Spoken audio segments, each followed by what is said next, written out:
राधे राधे। मेरा नाम है निकिता शर्मा और आप सभी का स्वागत है श्रीमद् भागवत गीता की इस श्रृंखला में। पिछले श्लोकों में हमने समझा कि इस प्रकार श्री कृष्ण कहते हैं, हे अर्जुन, रजोगुण की प्रकृति मोह है।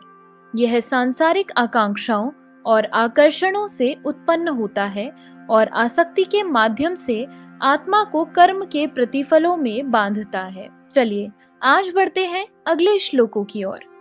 श्रीमद् भागवत गीता के 14वें अध्याय के 8वें श्लोक में कहा गया है, तमसत्व ज्ञानजम विद्धि मोहनम सर्वदेहिनाम प्रमादालस्य निद्राभस्तन्नी बध्नाति भारत।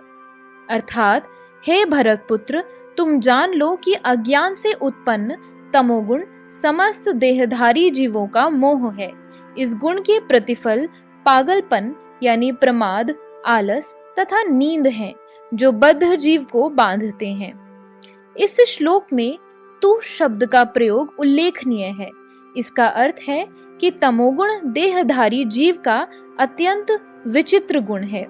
यह सतोगुण के सर्वथा विपरीत है। सतोगुण में ज्ञान के विकास से मनुष्य यह जान सकता है कि कौन क्या है, लेकिन तमोगुण तो इसके सर्वथा विपरीत होता है। जो भी तमोगुण के फेर में पड़ता है वह पागल हो जाता है और पागल पुरुष यह नहीं समझ पाता कि कौन क्या है। वह प्रगति करने के बजाय अधोगति को प्राप्त होता है। वैदिक साहित्य में तमोगुण की परिभाषा इस प्रकार दी गई है, अज्ञान के वशीभूत होने पर कोई मनुष्य किसी वस्तु को यथारूप में नहीं समझ पाता। उदाहरणार्थ, प्रत्येक व्यक्ति देखता है कि उसके बाबा की मृत्यु हुई है, अतएव उसकी भी मृत्यु होगी। मनुष्य मरते हैं, उनकी संतानों की भी मृत्यु होगी, अतएव मृत्यु ध्रुव है। फिर भी लोग पागल होकर धन संग्रह करते हैं और नित्य आत्मा की चिंता किए बिना अहर्निश कठोर श्रम करते रहते हैं। यह पागलपन ही तो है। अपने पागलपन में वे आध्यात्मिक ज्ञान में कोई उन्नति नहीं कर पाते। ऐसे लोग अत्यंत आलसी होते हैं। जब उन्हें आध्यात्मिक ज्ञान में सम्मिलित होने के लिए आमंत्रित किया जाता है तो वे अधिक रुचि नहीं दिखाते। वे रजोगुणी व्यक्ति की तरह भी सक्रिय नहीं रहते। अतएव तमोगुण में लिप्त व्यक्ति का एक अन्य गुण यह भी है कि वह आवश्यकता से अधिक सोता है। 6 घंटे की नींद पर्याप्त है, लेकिन ऐसा व्यक्ति दिन भर में 10-12 घंटे तक सोता है। ऐसा व्यक्ति सदैव निराश प्रतीत होता है और भौतिक द्रव्यों तथा निद्रा के प्रति व्यसनी बन जाता है। ये ही तमोगुणी व्यक्ति के लक्षण है। 9वें श्लोक में कहा गया है, सत्वम सुखे संजति रजः कर्मणि भारत ज्ञानमावृत्य तु तमः प्रमादे संजयत्युत। अर्थात, हे भरत पुत्र, सतोगुण मनुष्य को सुख से बांधता है, रजोगुण सकाम कर्म से बांधता है और तमोगुण मनुष्य के ज्ञान को ढक कर उसे पागलपन से बांधता है। सतोगुणी पुरुष अपने कर्म या भौतिक वृत्ति से उसी तरह संतुष्ट रहता है जिस प्रकार दार्शनिक, वैज्ञानिक या शिक्षक अपनी अपनी विद्याओं में निरत रहकर संतुष्ट रहते हैं। रजोगुणी व्यक्ति सकाम कर्म में लग सकता है। यह यथासंभव धन प्राप्त करके उसे उत्तम कार्यों में व्यय करता है। कभी कभी वह अस्पताल खोलता है और धर्मार्थ संस्थाओं को दान देता है।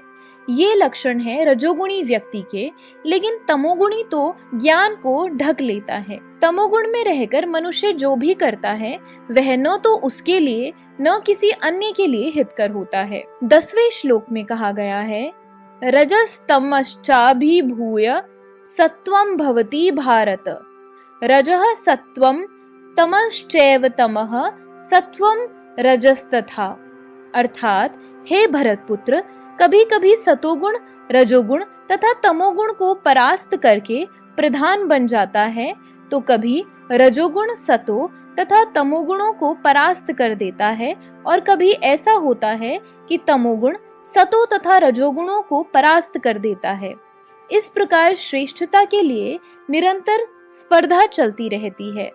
जब रजोगुण प्रधान होता है तो सतो तथा तमोगुण परास्त रहते हैं। जब सतोगुण प्रधान होता है तो रजो तथा तमोगुण परास्त हो जाते हैं। जब तमोगुण प्रधान होता है तो रजो तथा सतोगुण परास्त हो जाते हैं। यह प्रतियोगिता निरंतर चलती रहती है। अतएव जो कृष्ण भावनामृत में वास्तव में उन्नति करने का इच्छुक है, उसे इन तीनों गुणों को लांघना पड़ता है।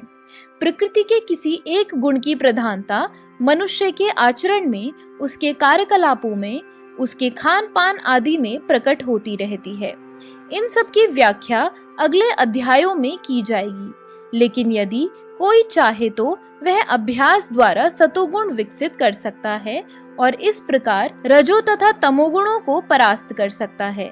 इस प्रकार से रजोगुण विकसित करके तमो तथा सतोगुणों को परास्त कर सकता है, अथवा कोई चाहे तो वह तमोगुण को विकसित करके रजो तथा सतोगुणों को परास्त कर सकता है। यद्यपि प्रकृति के 3 गुण होते हैं, किंतु यदि कोई संकल्प ले तो उसे सतोगुण का आशीर्वाद तो मिल ही सकता है और वह इसे लांघ कर शुद्ध सतोगुण में स्थित हो सकता है, जिसे वासुदेव अवस्था कहते हैं, जिसमें वह ईश्वर के विज्ञान को समझ सकता है। विशिष्ट कार्यों को देखकर ही समझा जा सकता है कि कौन व्यक्ति किस गुण में स्थित है। तो इसी के साथ हमारे आज के श्लोकों की वीडियो समाप्त होती है। अगर आप सभी लोग श्रीमद् भागवत गीता की इस श्रृंखला में हमारे साथ हैं, तो हमें अपने विचार कमेंट सेक्शन में जरूर बताएं और इस वीडियो को अपने परिवारजनों और मित्रगणों के साथ जरूर शेयर करिए, ताकि उनके जीवन में भी इस सुंदर ज्ञान के आगमन के कारण कोई बदलाव हो सके। तो चलिए अब मिलते हैं अगले श्लोकों के साथ एक नई वीडियो में।